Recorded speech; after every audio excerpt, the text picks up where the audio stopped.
સવારના 5 વાગી ગયા છે. ઉઠી ગઈ છું, તૈયાર થઈ ગઈ છું. અમે ગાડીમાં જવા નીકળી ગયા છે. બધા થોડા ઊંઘના મૂડમાં છે, પણ ફટાફટ અમે નીકળી ગયા છે. સવારના 6 વાગી ગયેલા, 6 સાડા 6. બંને સૂઈ ગયા છે. મમ્મી પપ્પા નીરવ બધા ચા નાસ્તો કરવા ગયા છે. મને બી ઊંઘ આવતી હતી અને અમે પહોંચી ગયા છે. અને રાધે રાધે લખાવ્યું છે બેને, બાએ બી લખાવ્યું છે, ધ્રિયાએ લખાવ્યું. મમ્મી કે તું બી લખાવી જ દે, એટલે પછી મેં બી છેલ્લે રાધે લખાવી દીધું છે. અને ખાટુ શ્યામનું જે સૌથી ફેવરેટ છે એ બધું અમે લઈ લીધું છે. બધી એમની શોપિંગ કરી, પછી અમે ગયા છે. લાઈન અહીંયાથી ચાલુ થઈ ગઈ છે, દૂરથી દેખાય છે ઘણી ભીડ છે. અંદર લાઈનમાં એન્ટર થઈ ગયા ને અલગ જ ફીલ હતી. અને અમે જતા જ જઈએ છીએ. ફાઇનલી આમ એ મુમેન્ટ આવવાની અમે રાહ જોઈએ છે, એમના દર્શનની. રીલ બનાવી દીધી, ફોટો પાડી દીધા, હજુ આવ્યું નથી. અને બસ તૈયારી જ છે.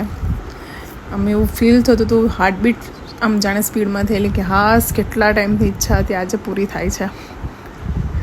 અને ફાઇનલી તમે બી બધા દર્શન કરી લો. જય ખાટુ શ્યામ. બધાની મનની મનોકામના પૂરી કરજો. ફટાફટ ભીડ હતી એટલે વધારે દર્શન નહોતા થવા દેતા, એ આગળ જવા દે છે. અમે શ્યામકુંડમાં આવી ગયા છે. આનું અલગ જ મહત્ત્વ છે, ખૂબ જ સરસ. ત્યાં બધાને આવી રીતના એનું મહત્ત્વ છે. મેં છેલ્લે ફોટો પાડી લીધો. મેં મસ્ત નાહી લીધું શ્યામકુંડમાં. અને પછી અમે પાછા જવા નીકળી ગયા છે. એક રીલ ઉતારતા હતા નીરવ. પછી અમે પાછા જવા નીકળી ગયા છે સાલાસર બાલાજી.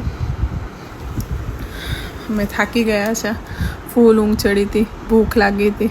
નીરવ ઓર્ડર આપે છે ખાવાનો ને હવે થાક્યા છે. બપોરના 12 વાગી ગયા છે.